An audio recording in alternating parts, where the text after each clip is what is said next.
तो हेलो दोस्तों, स्वागत है आपका मेरी इस कंटेंट की दुनिया में।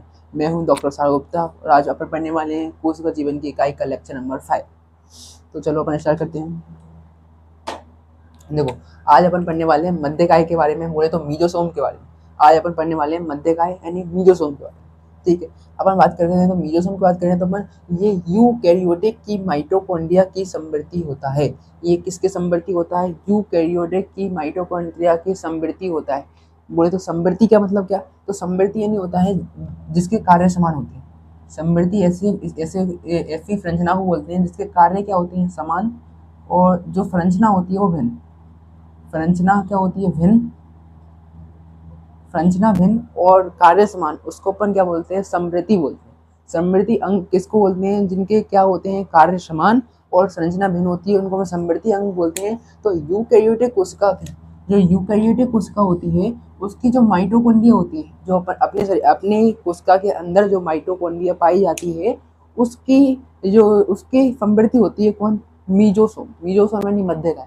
मध्यकाय किसकी समवर्ती होती है? जो अपनी यूकैरियोटिक कोशिका है उसके माइटोकॉन्ड्रिया की समवर्ती होती है। मतलब कहने का क्या मतलब है कि अपने अपने अंदर जो माइटोकॉन्ड्रिया पाई जा रही है उसका क्या कार्य है? बोलिए। जो अपने अंदर जो यूकैरियोटिक कोशिका है जो अपनी, उसके अंदर जो माइटोकॉन्ड्रिया पाई जा रही है तो उसका मेन फंक्शन क्या है? क्या है मेन कार्य? तो अपन सब लोग जानते हैं कि जो अपने अंदर यूकैरियोटिक कोशिका के अंदर जो माइटोकॉन्ड्रिया पाई जाती है उसका कार्य होता है ऊर्जा का उत्पादन करना। ऊर्जा का उत्पादन करना, और जो ऊर्जा का उत्पादन होता है वो किस प्रक्रिया के द्वारा होता है? जो ऊर्जा का उत्पादन हो रहा है अपनी कोशिकाओं में वो किस प्रक्रिया के द्वारा हो रहा है? तो वो श्वसन प्रक्रिया के दौरान हो रहा है। श्वसन बोले तो रेस्पिरेशन। रेस्पिरेशन पूरी की पूरी प्रक्रिया होती है जिसके कारण ऊर्जा का निर्माण होता है। तो वही जो अपने अंदर जो माइटोकॉन्ड्रिया का कार्य है ऊर्जा उत्पादन का, वही इधर मध्यकाय मीजोसोम रोल निभा रहा है। किसमें? प्रोकैरियोटिक कोशिका में। अपन पूरी की पूरी डिटेलिंग किसके बारे में पढ़ रहे हैं? प्रोकैरियोटिक कोशिका में। तो मीजोसोम प्रोकैरियोटिक कोशिका के अंदर पाई जाती है और उसका कार्य माइटोकॉन्ड्रिया की तरह होता है, क्योंकि माइटोकॉन्ड्रिया का कार्य भी वही है जो मीजोसोम का है। माइटोकॉन्ड्रिया भी ऊर्जा उत्पादन करता है वो श्वसन प्रक्रिया के द्वारा, और ये भी करता है। ठीक है, तो अपन यूकैरियोटिक की माइटोकॉन्ड्रिया की समवर्ती है। इसके अलावा हम बात करें तो ये कोशिका झिल्ली के कोशिका धब्बे की ओर विस्तारण से बनता है। ये कोशिका झिल्ली के कोशिका धब्बे की ओर विस्तारण से बनता है। ठीक है, इसके अलावा अपन बात करें तो यह पुटिका, नलिका अथवा पतलिका के रूप में हो सकता है। ठीक है, तो ये पुटिका के रूप में भी हो सकता है। बोले तो पुटिका यानी क्या होती है? ये देखो, ये मान लो अपनी पूरी की पूरी ये कोई प्रोकैरियोटिक कोशिका है, और प्रोकैरियोटिक कोशिका की ये अपनी कोशिका झिल्ली क्या है? ये अपनी है कोशिका झिल्ली। तो कोशिका झिल्ली, तो ये कोशिका झिल्ली क्या बनाती है? पुट्टिका, नलिका और पटलिका बना सकती है। पुट्टिका यानी ये क्या करेगी? अंदर की ओर एक थैलीनुमा संरचना बना लेगी जिसको अपन पुट्टिका बोलेंगे। या फिर ये नलिका बना सकती है ऐसी, इस प्रकार नलिका बना सकती है, या पटलिका बना सकती है। बोलो तो एक सीट सीत बना लेगी। तो ये पुटिका, नलिका और पटलिका तीनों के रूप में हो सकता है इसका विस्तारण। समझ रहे हो? क्योंकि ये क्या है? कोशिका झिल्ली के कोशिका द्रव्य की ओर विस्तारण से बनती है। कोशिका झिल्ली यानी कोशिका झिल्ली ये है, और ये कोशिका द्रव्य ये है। जानते ही अपन, कोशिका द्रव्य ये है, कोशिका द्रव्य ये है, कोशिका द्रव्य ये है, और कोशिका झिल्ली ये है। तो कोशिका झिल्ली के कोशिका द्रव्य की ओर, कोशिका द्रव्य है ना, इसकी ओर, कोशिका द्रव्य की ओर विस्तारण से बनती है कौन? मध्यकाय मीजोसोम। मीजोसोम का निर्माण कैसे होता है? कोई पूछे अपन को मीजोसोम का निर्माण कैसे होता है, तो अपन बोल सकते हैं ये कोशिका झिल्ली का विस्तारण है और कोशिका द्रव्य की ओर है। बाहर क्यों नहीं है? अपन ने पढ़े थे ना झाला और रोम। वो क्या था? कोशिका झिल्ली के विस्तारण जरूर थे, लेकिन कहाँ थे? बाहर की ओर थे। कहाँ थे? बाहर की ओर विस्तारण थे। लेकिन ये क्या है? अंदर की ओर विस्तारण है। ठीक है, इसके अलावा हम बात करें कार्य की, तो ये कार्य अपन ने बोल दिया कि माइटोकॉन्ड्रिया की समृद्धि होती है। तो माइटोकॉन्ड्रिया का कार्य क्या होता है? माइटोकॉन्ड्रिया का कार्य क्या होता है? ये ऊर्जा उत्पादन करना। और ऊर्जा उत्पादन कैसे होती है? श्वसन प्रक्रिया के द्वारा, रेस्पिरेशन प्रक्रिया के द्वारा। तो वही ये कार्य करती है, ये भी श्वसन में महत्वपूर्ण भूमिका निभाती है। इसके अलावा ये पृष्ठ क्षेत्रफल को बढ़ा देती है। देखो, अपन ने देखा कि मध्यकाय पृष्ठ क्षेत्रफल को कैसे बढ़ाती है। देखो, इसको मैं एक्सप्लेन करता हूँ कि ये पृष्ठ क्षेत्रफल को कैसे बढ़ा रही है। पृष्ठ क्षेत्रफल को बढ़ाती है कौन? मध्यकाय मीजोसोम। तो ये कैसे बढ़ाती है? देखो, पहले कितना क्षेत्रफल था? इतना। यदि ये पुट्टिका का निर्माण नहीं होता तो देखो, ये पूरी कोशिका है मान लो कोई, तो इसमें देखो पूरी कोशिका है, और इसमें से कहीं पुट्टिका का निर्माण हो जाए, पुट्टिका का अपन निर्माण कर रहे हैं। देखो, ये अपन ने पुट्टिका का निर्माण कर लिया, तो पहले इतने संपर्क में था क्षेत्रफल, अब देखो इतना सारा क्षेत्रफल संपर्क में है। तो ये कहीं ना कहीं पृष्ठ क्षेत्रफल बढ़ा रही है। यदि मान लो इधर इधर एक नलिका भी मान लो, पहले इतना क्षेत्रफल संपर्क में था, अब धीरे धीरे इसमें नलिका का निर्माण हो गया, तो कितना सारा क्षेत्रफल संपर्क में आ गया, इतना सारा क्षेत्रफल संपर्क में आ गया, तो कहीं ना कहीं ये पृष्ठ क्षेत्रफल के निर्माण में सहायता करती है, पृष्ठ क्षेत्रफल को बढ़ा देती है। इसके अलावा ये एंजाइम की मात्रा को बढ़ा देती है और स्त्रावन को बढ़ा देती है, दोनों को दोनों पर बढ़ा देती है। देखो जैसे जैसे पृष्ठ क्षेत्रफल बढ़ेगा, जैसे जैसे पृष्ठ क्षेत्रफल बढ़ेगा, पृष्ठ क्षेत्रफल बढ़ेगा, तो अपन स्त्रावन की प्रक्रिया भी बढ़ जाएगी।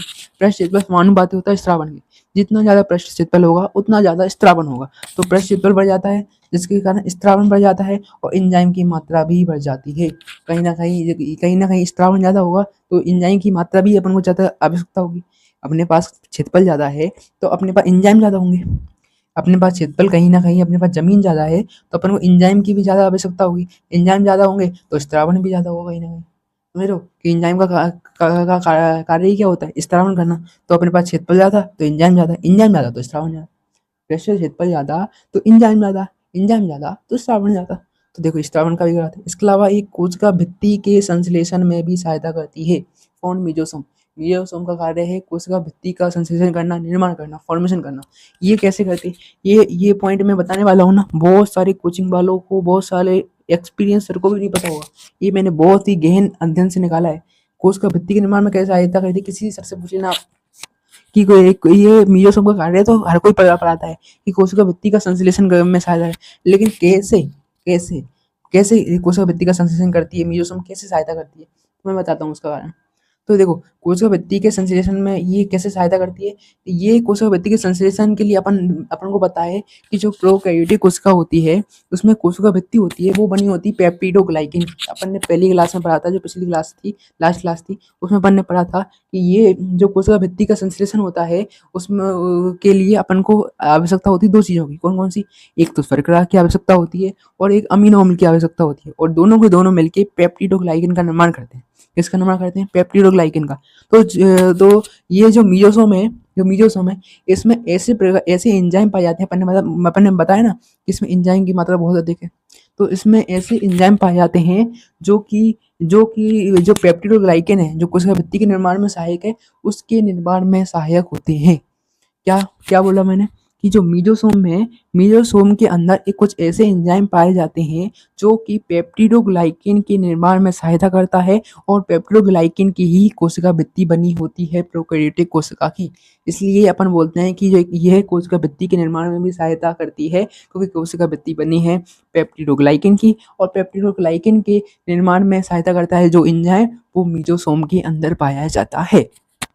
ठीक है, तो ये वाला पॉइंट भी क्लियर हो गया। इसके अलावा हम बात करें, डीएनए के प्रतिकृतिकरण में सहायता करती है। डीएनए के जो रेप्लिकेशन होता है, प्रतिकृतिकरण में इसकी संतति कोशिका के वितरण में सहायता करता है। कौन? मीजोसोम। कैसे? तो देखो जब अपन को अब डीएनए प्रतिकृतिकरण क्या है, देखो मान लो ये है अपनी कोई कोशिका, ये मान लो ये कोई कोशिका है, इसमें ये केंद्रकाभ है। अब केंद्रकाभ रेप्लिकेट करना चाहता है, प्रतिकृतिकरण बनाना चाहता है अपनी, तो क्या करेगा? मान लो ये कोई कोशिका है, मान लो ये कोशिका है, कोशिका में ये है अपना केंद्र का। अब केंद्र का आपने अपनी प्रतिकृति बना ली, मतलब अपने जैसा एक और केंद्र का बना लिया। अब इसमें विभाजन कैसे हो? तो ये क्या करती है मीजोसोम, अपन को पता है ये नलिका के रूप में भी पाई जा सकती है, तो एक ऐसी नलिका का निर्माण करती है। कौन? मीजोसोम। ऐसे और इस तरफ से एक नलिका का निर्माण करती है, और धीरे धीरे अंदर की ओर जाती और कहीं ना कहीं ये दो कोशिका का निर्माण कर लेती है। एक कोशिका, एक, तो इससे दो बैक्टीरिया का निर्माण हो गया, एक बैक्टीरिया 1 हो गया और ये बैक्टीरिया 2 हो गया। तो वो ये क्या करती है, कहीं ना कहीं विभाजन में सहायता करती है। इसलिए इधर लिखा है कि डीएनए प्रतिकृतिकरण व इसकी संतति कोशिका में वितरण। संतति कोशिका, ये दो कोशिका का निर्माण हो गया, इनको बोलेंगे अपन संतति कोशिका। तो संतति कोशिका में वितरण में सहायता करती है कौन? मीजोसोम। तो देखो मीजोसोम के ये कार्य हो गए। देखो सब एक बार नोट करो सब लोग ये वाला मीजोसोम के बारे में जितना जितना पढ़ाया मैंने, और फिर एक बार मैं रिपीट करता हूँ समरी के तौर पे। नोट करो बराबर।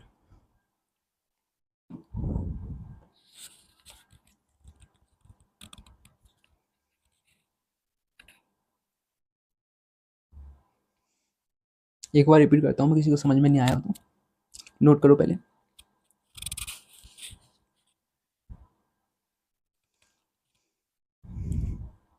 ठीक, एक बार मैं समरी के तौर पर समझा देता हूँ, किसी का नोट नहीं होगा तो वो वीडियो पॉज करके नोट कर ले।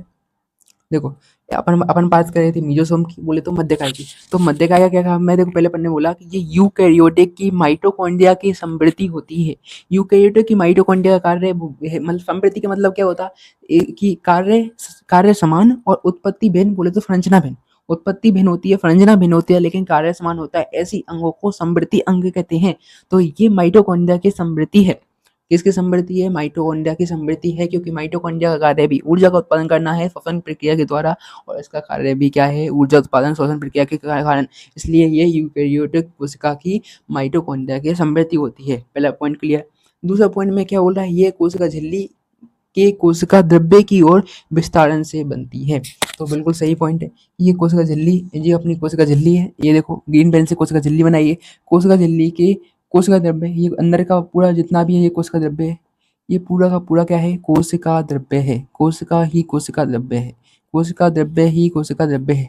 तो ये कोशिका झिल्ली के कोशिका द्रव्य की ओर अंदर की ओर अंतर्बलन से विस्तारण से बनती है। तो ये वही पॉइंट कह रहा है, ये कोशिका झिल्ली के कोशिका द्रव्य की ओर विस्तारण से बनती है। तो दूसरा पॉइंट भी क्लियर हो गया। इसके अलावा ये तीसरा पॉइंट बोलता है, ये पुटिका, नलिका और पटलिका के रूप में होती है। पुटिका यानी बोले तो बेसल्स, नलिका बोले तो ट्यूब्यूल, और पतलिका बोले तो लेमले। तो ये तीनों के रूप में होती है। देखो अपन ने बताया भी है। ये देखो पुट्टिका का निर्माण कर लिया, ये देखो नलिका का निर्माण कर लिया, और ये देखो पटलिका का निर्माण, यानी सीट जैसी लाइक भी पाई जाती है। कुल मिला के इसको क्षेत्रफल बढ़ाने के लिए ये सब लोग कोशिश क्या कर रही है? क्षेत्रफल बढ़ाने के लिए। क्षेत्रफल बढ़ेगा तो एंजाइम की मात्रा बढ़ेगी, एंजाइम की मात्रा बढ़ेगी तो स्त्राव बढ़ेगा, स्त्राव बढ़ेगा तो श्वसन प्रक्रिया में कहीं ना कहीं लाभ होगा। इसलिए ये सब काम कर रही है। कौन? मीजोसोम। ठीक है। तो इसके लिए अपन कार्य देख लिया अपन। तो कार्य क्या है? श्वसन में सहायता, माइटोकॉन्ड्रिया की समृद्धि, तो श्वसन में सहायता। प्रेस क्षेत्रफल बढ़ा लेती है अपना, ऐसे अंदर की ओर फोल्डिंग बना के, इंटरवल बना के ये क्षेत्रफल बढ़ा रही है कहीं ना कहीं। इसके अलावा ये एंजाइम की मात्रा को बढ़ जाती है, इससे स्त्रावन की प्रक्रिया में सहायता मिलती है, और कोशिका वृद्धि के सेंसेशन में सहायता करती है, क्योंकि अपन जानते हैं कोशिका वृद्धि बनी होती है प्रोकैरियोटिक कोशिका की पेप्टिडोग्लाइकेन की, बोले तो म्यूरिन की, या फिर अपन बोलते हैं मिक्रोपेप्टाइड की। इसके ही नाम है अन्य पेप्टिडोग्लाइकेन के। ठीक है। तो और पेप्टिडोग्लाइकेन के निर्माण के लिए जो एंजाइम की आवश्यकता होती है वो इस मीजोसोम के अंदर पाया जाता है। इसकी इतनी सारा ये इनफोल्डिंग बना रहे हैं, इनके अंदर ही एंजाइम पाया जाता है जो कोशिका भित्ति के निर्माण में सहायक है। तो ये इसमें भी सहायता कर दी। इसके अलावा डीएनए के प्रतिकृतिकरण यानी रेप्लिकेशन व इसके संतति कोशिकाओं में वितरण में भी सहायता करती है, क्योंकि अपन ने देख लिया है कि ये केंद्रकाभ था। केंद्रकाभ ने अपनी मनसी केंद्रकाभ क्या करता है? प्रतिकृतिकरण करता है। तो केंद्रकाभ ने प्रतिकृतिकरण कर दिया। फिर इसके अलावा ये अपनी मीजोसोम थी, इसने धीरे धीरे अंदर की ओर पलन बनाती गई, और एक कोशिका को दो कोशिकाओं में इसने विभाजन कर दिया। एक कोशिका ये हो गई और दूसरी कोशिका ये हो गई। तो ये कहीं ना कहीं संतति कोशिकाओं के वितरण में भी सहायता करती है, दो कोशिकाओं के रेप्लिकेशन में भी सहायता करती है। तो ये अपने मीजोसोम के बारे में बात करी। ये बिल्कुल क्रिस्टल क्लियर हो गया हो, आई होप। अब आगे अपन को पढ़ना है बड़ी लवक। यदि किसी व्यक्ति को मीजोसोम पूरा याद है तो बड़ी लवक मन से लिख सकता है, मन से याद कर सकता है, मन से पूरा का। यदि किसी व्यक्ति को मीजोसोम याद है तो समझ लो उसको बड़ी लवक भी याद है। तो देखो वही है, ये भी यूकैरियोटिक कोशिका के, उधर अपन ने पढ़ा था माइटोकॉन्ड्रिया की समृद्धि होता है, और ये इधर हरित लवक की समृद्धि होता है। मतलब कि कहने का मतलब क्या है, जो यूकैरियोटिक कोशिका में हरित लवक का कार्य है, वही इधर बड़ी लवक बोले तो क्रोमेटोफोर का कार्य है।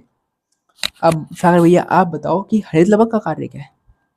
तो हरित लवक का कार्य होता है, जो पादपों में पाया जाता है मेनली, उसका जो कार्य होता है वो होता है प्रकाश संश्लेषण करना, बोले तो फोटोसिंथेसिस करना, प्रकाश संश्लेषण करना, फोटोसिंथेसिस करना। तो वही कार्य इधर बनी लवक भी करेंगे कि इनका भी कार्य क्या है? प्रकाश संश्लेषण करना, जो अपन आगे पढ़ेंगे देखा। इसके अलावा यह भी कोशिका झिल्ली के कोशिका द्रव्य की ओर विस्तारण से बनता है। देखो अपन ने इधर बनाए भी है, ये बनी लवक देखो, ये बनी लवक है। ये भी क्या है? अंदर की ओर कोशिका झिल्ली के कोशिका द्रव्य की ओर विस्तारण से बनता है। ठीक है। इसके अलावा तीसरा पॉइंट कह रहा है इसका कार्य है, तो अपने बता दिए प्रकाश संश्लेषण में सहायता करता है, क्योंकि ये किसकी समृद्धि है? किसकी समृद्धि है? ये अपनी हरित लवक की समृद्धि है, जो यूकैरियोटिक कोशिका में पाया जाता है। बढ़िया है। अपन बात कर रहे हैं कि ये प्रकाश संश्लेषण में सहायक है। अपन ने बोल तो दिया है कि ये प्रकाश संश्लेषण में सहायक है, लेकिन क्यों? प्रकाश संश्लेषण में सहायक कैसे है ये बनी लवक? तो अपन जानते हैं कि इस प्रकाश संश्लेषण के लिए जो वर्णकों की आवश्यकता होती है, जो पिगमेंट की आवश्यकता होती है, जिससे प्रकाश संश्लेषण हो सके, वो इसके अंदर पाए जाते हैं। तो इसके अंदर क्या पाए जाते हैं? वर्णक पाए जाते हैं, पिगमेंट पाए जाते हैं। और पिगमेंट में कौन कौन से पिगमेंट पाए जाते हैं? प्रकाश संश्लेषण के लिए आवश्यक पिगमेंट होते हैं वो पाए जाते हैं। कौन कौन से? क्लोरोफिल पाया जाता है, इसके अंदर क्लोरोफिल पाया जाता है, इसके अंदर कैरोटीनॉइड पाए जाते हैं, इसके अंदर जेंथोफिल पाए जाते हैं। क्लोरोफिल तो 100% पाया जाएगा, चाहे कैरोटीनॉइड पाया जाए या जेंथोफिल ना पाया जाए, लेकिन क्लोरोफिल तो आवश्यक रूप से पाया जाता है। किसमें? प्रकाश संश्लेषण में सहायता करता है बर्नी लवक में। इसमें बर्नी लवक में बर्फ पाए जाते हैं, और बर्फ में मेनली पाया जाता है क्लोरोफिल, और जेंथोफिल और कैरोटीनॉइड पाया भी जा सकता है और नहीं भी पाया जा सकता है। ठीक है। इसके अलावा अपन बात करते हैं उदाहरण की, तो उदाहरण हो गया नील हरित शैवाल, और नील हरित शैवाल है जिसको अपन ब्लू ग्रीन एल्गी कहते हैं। नील हरित शैवाल इसका उदाहरण हो गया किसका? बनी लवक का।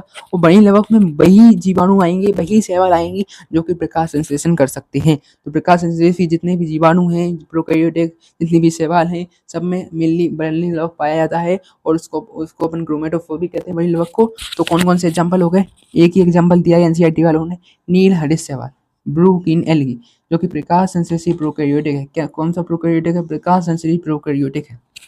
तो देख, इतना था बर्नी लवक के बारे में। एक बार बर्नी लवक पूरा नोट करो, मैं एक बार और समरी के तौर पर समझाता हूँ।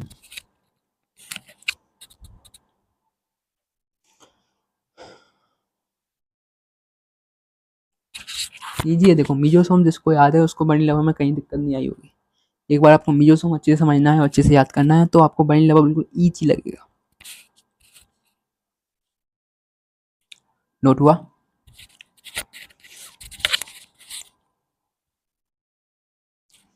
चलो अपन आगे बात करते हैं। तो देखो, अब एक बार समरी के तौर पर बता देता हूँ मैं बर्नी लवक के, फिर अपन राइबोसोम आगे करेंगे। देखो, तो अपन ने बता लिया बर्नी लवक में यूकेरियोट के हरित लवक की संवृत्ति है। इसके अलावा कोशिका झिल्ली के कोशिका द्रव्य की ओर विस्तारण से बनता है, बिल्कुल क्लियर है। इसके अलावा कार्य अपन ने बता दिया, प्रकाश संश्लेषण में सहायक है, क्योंकि प्रकाश संश्लेषण में सहायक। 2 मिनट रुकना ना।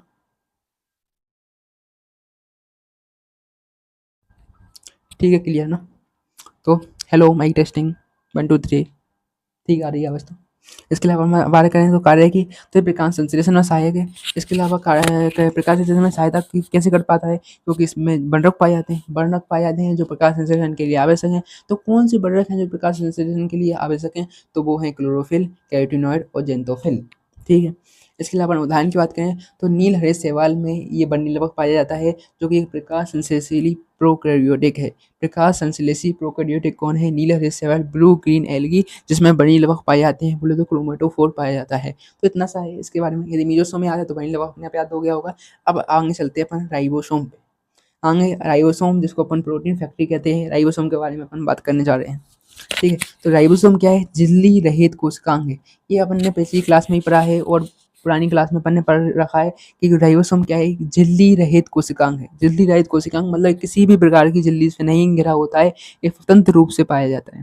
ठीक है। तो ये झिल्ली रहित कोशिकांग है। इसके अलावा ये 15 से लेके 20 नैनोमीटर का होता है। इसको अपन डायरेक्ट याद करना है, एनसीईआरटी में दिया है कि झिल्ली राइबोसोम का आकार बताइए, तो 15 से 20 नैनोमीटर। राइबोसोम का आकार कितना है? 15 से लेके 20 नैनोमीटर का होता है। इसके अलावा बात करें तो कोशिका द्रव्य में प्रेजेंट या कोशिका झिल्ली से जुड़े हो सकता है।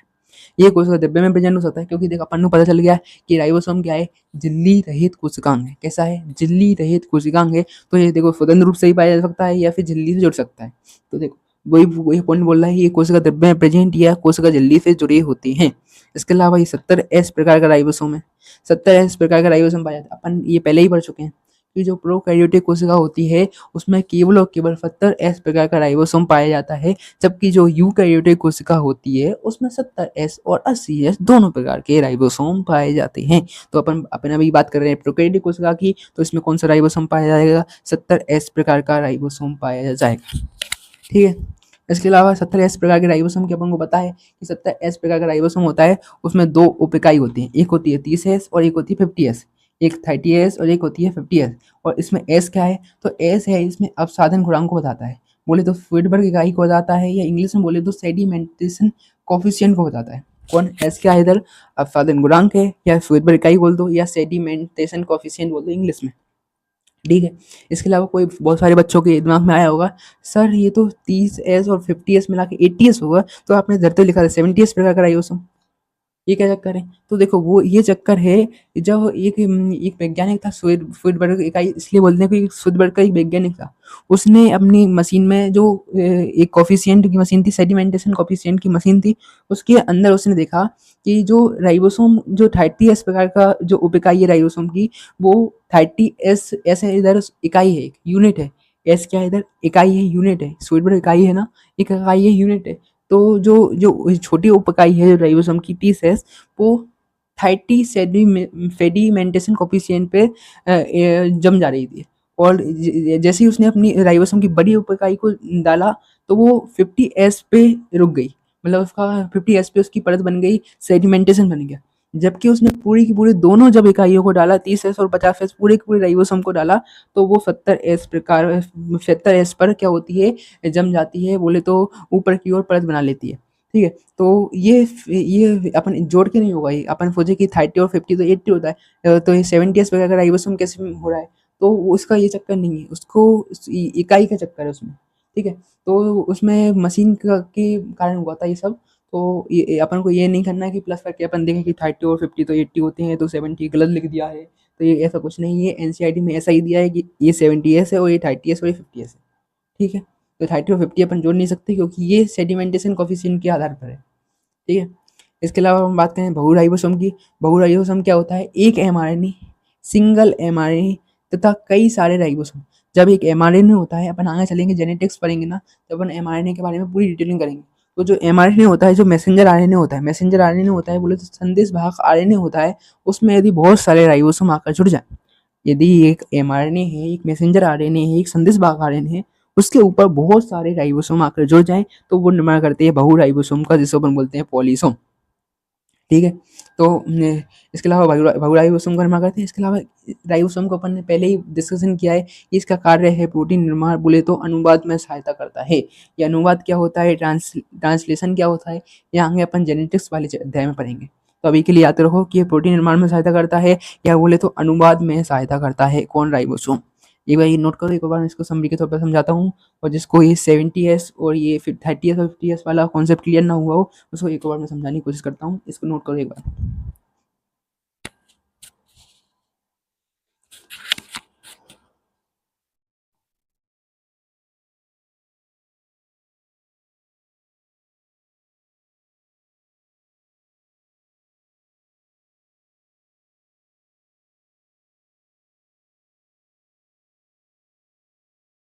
नोट हुआ, तो अपन बात करते हैं एक और समरी के तौर पे देख लेते हैं। राइबोसोम क्या है, झिल्ली रहित कोशिकांग है, किसी भी झिल्ली से नहीं गिरा है, इसलिए अपन बोलते हैं इसको झिल्ली रहित कोशिकांग है। 15 से लेकर 20 नैनोमीटर का होता है। इसके अलावा ये कोशिका द्रव्य में प्रेजेंट, यह कोशिका झिल्ली से जुड़े हो सकते हैं, क्योंकि अपन को पता है कि झिल्ली रहित है, तो कोशिका कोशिका द्रव्य में भी स्वतंत्र रूप से पाया जा सकता है, या झिल्ली से जुड़ सकता है, कोशिका झिल्ली से जुड़ सकता है। इसके अलावा ये 70 इस प्रकार का राइबोसोम होता है, और 70 इस प्रकार के राइबोसोम की दो उप इकाई होती हैं, एक होती है 30s और एक होती है 50s। और ये इधर एस क्या है, अपसाधन गुणांक है, बोले तो फूल भर इकाई है, बोले तो सेडिमेंटेशन कोफिशिएंट है। अब देखो, किसी को मैं एक बार क्लियर करवा देता हूँ, मैं कोई बोल रहा हो कि ये 30s और 50s मिलकर 80s राइबोसोम बनाना चाहिए, लेकिन ये 70s क्यों बना रहे हैं, तो देखो एक बार एक्सप्लेन कर देता हूँ मैं। देखो एक एग्जाम्पल से एक्सप्लेन करने की कोशिश करता हूँ। मान लो अपन गए बाजार, और अपन ने बोला कि, मतलब सब्जी की दुकान पे गए, अपन ने बोला कि भिंडी कैसी थी, तो उसने बोला कि 250 की, उसने बोला कि 250 की, 20 रुपए की 250 ग्राम है। 20 रुपए की कितनी भिंडी है, 250 ग्राम है। और अपन ने बोला आधी किलो कितने की है, तो आधी किलो उसने बोला कि 40 की है। ठीक ठीक है ना, 250 ग्राम भिंडी कितनी की आ रही है, 20 की आ रही है, तो आधा किलो कितने की आएगी, 40 की आएगी। लेकिन अपन ने बोला कि नहीं, हम आधा किलो ले रहे हैं, ज़्यादा ले रहे हैं, तो अब भैया आप 30 ले लेना, 30 ले लेना। तो वही चक्कर इधर है, वही चक्कर इधर है। ये जब मैंने छोटी उपइकाई 30s थी, तो वो 30s पे ही उसका अपसाधन बन रहा था, उसका सेडिमेंटेशन हो रहा था। और जब अपन ने बड़ी इकाई को डाला, वो 50s पे ही हो रहा था। लेकिन जब अपन ने 30 और 50 दोनों को मिला दिया, जिस प्रकार अपन 250 ग्राम भिंडी और 250 ग्राम भिंडी को मिला दिया, तो 20 रुपये और 20 रुपये 40 रुपये होने चाहिए थे, लेकिन अपन उसको 30 रुपये ही दे रहे हैं। तो उसी प्रकार जब अपन ने 30 और 50 को मिलाया, तो 80s हो रहा था, उसका 80s पर उसका कोफिशिएंट बनना चाहिए था, लेकिन मूल भाव के चक्कर में इधर भी ऐसा ही हुआ, और 80s ना बन के 70s प्रकार का राइबोसोम पे उसका कोफिशिएंट हो गया, उसका अपसाधन हो गया, उसकी पीपीडी बन गई। समझ रहे हो, ऐसा हुआ था। इसके अलावा हम बात करें बहुराइबोसोम की, तो बहुराइबोसोम कुछ नहीं है, एक एमआरएनए है, और उसके ऊपर राइबोसोम जुड़ते जा रहे हैं, उसको अपन बहुराइबोसोम बोल रहे हैं, पॉलीसोम बोल रहे हैं। ठीक है। इसके अलावा कार्य की बात करें तो प्रोटीन निर्माण, राइबोसोम का कार्य ही क्या है, प्रोटीन फैक्ट्री बोलते हैं इसको। तो इसका कार्य ही क्या है, प्रोटीन का निर्माण, बोले तो अनुवाद में सहायता करता है। अनुवाद एक प्रोटीन संश्लेषण की प्रक्रिया है जो अपन आगे चल के जेनेटिक्स में पढ़ेंगे, अभी के लिए याद कर लो कि ये अनुवाद में भी सहायता करता है। तो देखो दिस इज ऑल अबाउट मध्यकाय, वर्णिक और राइबोसोम। ये अपने क्लियर हो गए हैं तीनों पॉइंट। तो अपन ने क्या क्या देख लिया है, मध्यकाय भी देख लिया है अपन ने, वर्णिक भी देख लिया है और राइबोसोम भी देख लिया है। केंद्रक बचा है, प्लाज्मिड बचा है और ग्राम पत्ती बची है। ये 3 टॉपिक्स और बचे हैं। इसके अलावा अपने पूरा कंप्लीट हो चुका है। तो अपन अगली क्लास में केंद्रक, प्लाज्मिड और ग्राम पत्ती और पढ़ेंगे, और देन अपनी प्रोकैरियोटिक कोशिका कंप्लीट हो जाएगी। अपन यूकैरियोटिक कोशिका की ओर आगे बढ़ेंगे। यूकैरियोटिक कोशिका को जैसे ही खत्म करेंगे तो अपना सेल पूरा का पूरा चैप्टर कंप्लीट हो जाएगा, पूरा पूरा सेल फिनिश हो जाएगा। ये मैं देखो आराम आराम से पढ़ा रहा हूँ, अभी आपको 30 मिनट 40 मिनट तक के लेक्चर दे रहा हूँ, क्योंकि देखो आप पे भी लोड ना हो और अच्छे से स्मूथ अपन हर एक कॉन्सेप्ट को बारीकी से पढ़ते चलें, इसलिए मैं कम ही टाइम के लेक्चर दे रहा हूँ। और भी आपने कहीं आपने कोचिंग में पढ़े हो कहीं दूसरी जगह, तो आपको पता है कि बहुत सारी कोचिंग में 1-1 2-2 घंटे के लेक्चर्स देते हैं लोग बाग। तो अपन को उसके पीछे नहीं पढ़ना है, अपन को 30-40 मिनट में हर एक टॉपिक को बारीकी से समझना है। अपन ने देखो अपने क्लास में याद कर लिया है, नोट्स बन गए। अब घर जाके अपन को क्या करना है, रिविजन ही तो करना है। और मैंने बोल रखा है कि मैं दिसंबर तक आपका पूरा कोर्स कंप्लीट करके दूंगा। अब मुझे कैसे करना है वो मुझे पता है, आपको बस विश्वास रखना है मेरे ऊपर, ठीक है। तो अपन नेक्स्ट क्लास में अपन केंद्रक कर लेंगे, प्लाज्मिड कर लेंगे और ग्राम पत्ती कर लेंगे, और हो सकेगा तो अपन यूकैरियोटिक कोशिका को भी स्टार्ट कर देंगे। और यूकैरियोटिक कोशिका खत्म, सेल खत्म। सेल पूरा एक चैप्टर अपना 11th क्लास का पूरा, इसको बहुत बड़ा चैप्टर बोलते हैं अपन, 11th क्लास का सेल, वो भी अपन ने ईजिली कंप्लीट कर दिया है। वो ईजी भी था, ऐसा कोई कठिन नहीं है सेल चैप्टर। आगे अच्छे अच्छे चैप्टर आएंगे, जैसे अपन 12th क्लास का पढ़ेंगे, जेनेटिक्स भी अच्छा चैप्टर है। जयपुर की पढ़ेंगे अपन 12th क्लास में, वो अच्छा चैप्टर है। 11th के अपन जब प्रकाश संश्लेषण पढ़ेंगे, वो भी अच्छा चैप्टर है। क्वेश्चन भी है, जो कि बड़े बड़े चैप्टर्स हैं, अच्छे चैप्टर्स हैं, अच्छे कॉन्सेप्ट होते हैं उसमें। ये कोशिका तो देखो थोड़ा सा ईजी चैप्टर था, और लेकिन बड़ा है, कोशिका चैप्टर बड़ा है लेकिन ईजी है, आराम से अपन समझ सकते हैं, क्योंकि अपन 9th और 10th में जो पढ़ा है वही कोशिका में, ठीक है। तो ईजी था, ठीक है। तो अपन क्लास को इधर ही एंड करते हैं। जय हिंद, थैंक यू, प्रेम बनाए रखिए।